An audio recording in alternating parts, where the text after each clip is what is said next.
SAPS in the Western Cape have to use WhatsApp to call for backup.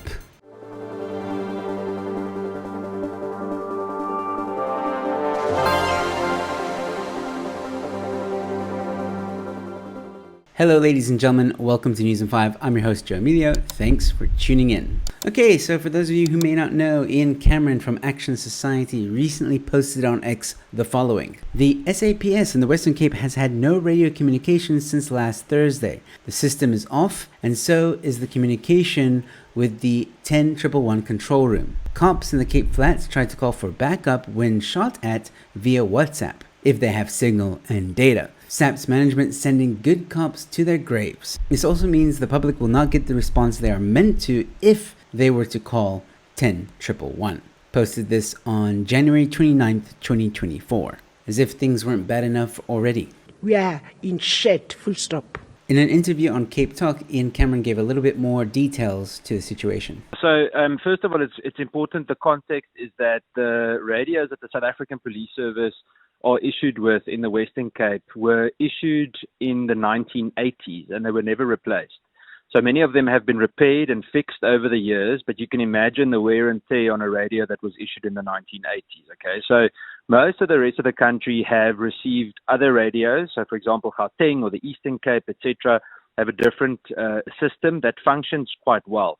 And that doesn't face the same problem. Now, the issue here is that it's on and off constantly, but even when it's on, it's very spotty. And the challenge that we face with a lot of the cops, especially specialized units, and this is where something like 10111 comes in. When you call 10111, someone answers. I actually tested it again yesterday. It worked perfectly. So you call, someone answers, no problem. It worked perfectly for me. I know sometimes it doesn't. But what happened after that, though, is that what's meant to happen is that they would, if it's a high risk or a serious threat type of crime, they would contact Flying Squad and Flying Squad would respond. But now there's no comms between the control room and Flying Squad unless they also use WhatsApp. So if they don't know the person in that control room and they are in direct comms through something like WhatsApp, then there's no way of communicating. And I think it was on Saturday, there was a shooting incident in Hanover Park where cops were being shot at and they couldn't call for backup. They had to try and use WhatsApp, but you can imagine trying to type or sending a voice note while you're being shot at. It's a little bit challenging. So the rest of the country has radios that works, maybe they're more modern or whatever, as Ian Cameron mentioned, and this really makes my conspiracy brain, it's sparking right now. Because why is the Western Cape left in the dark? Now I know what some of you might be asking. Why doesn't the DA or JP Smith do something about the situation? Well, the truth is they can't. SAPS is owned and operated by the national government, i.e. the ANC.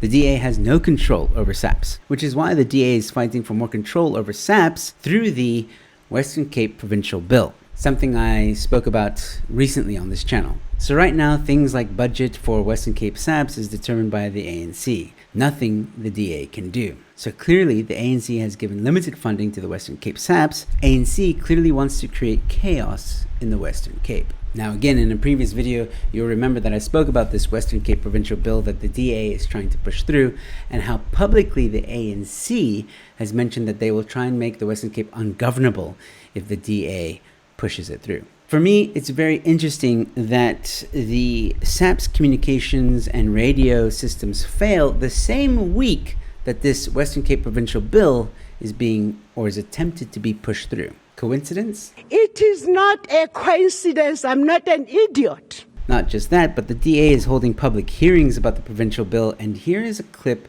of the ANC trying to disrupt the hearing.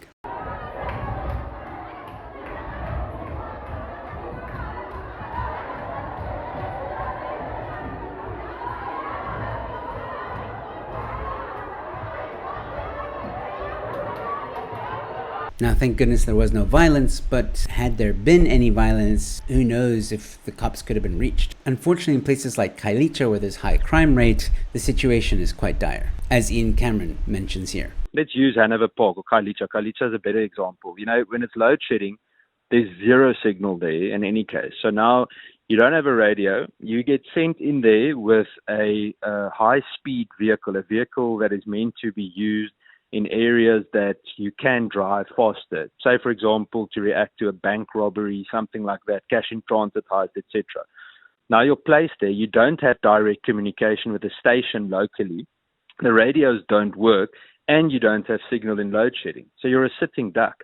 So that's the police challenge. And then, as you said correctly, I mean, in terms of the public, unfortunately, the expectation is already very low.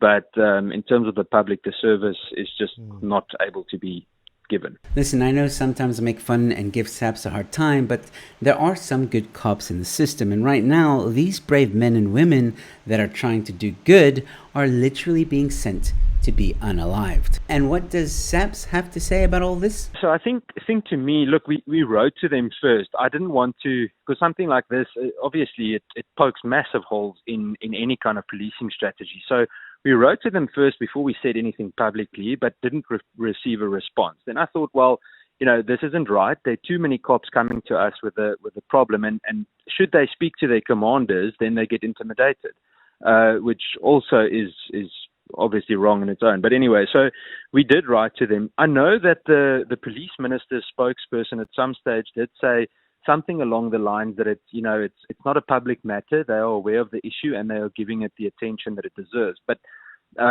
in my opinion, it is a public matter because it means that the public can't be served properly. And on top of that, you've got good people really putting their lives on the line already with limited resources, and now we're putting them at even more risk. And so, yeah, we haven't seen any real resolve with this. And there you go. That's where we're at. It seems like the ANC is going to keep to their word about making the Western Cape ungovernable. But let me know your thoughts in the comment section below, ladies and gentlemen. I'd really like to hear from you. If you enjoyed this content, you might enjoy these videos. Don't forget to leave a like on this video, share it far and wide, and subscribe to the channel. I've got more content coming your way. And with all that being said, ladies and gentlemen, thank you so much for tuning in and watching. I'll see you at the next one. Cheers.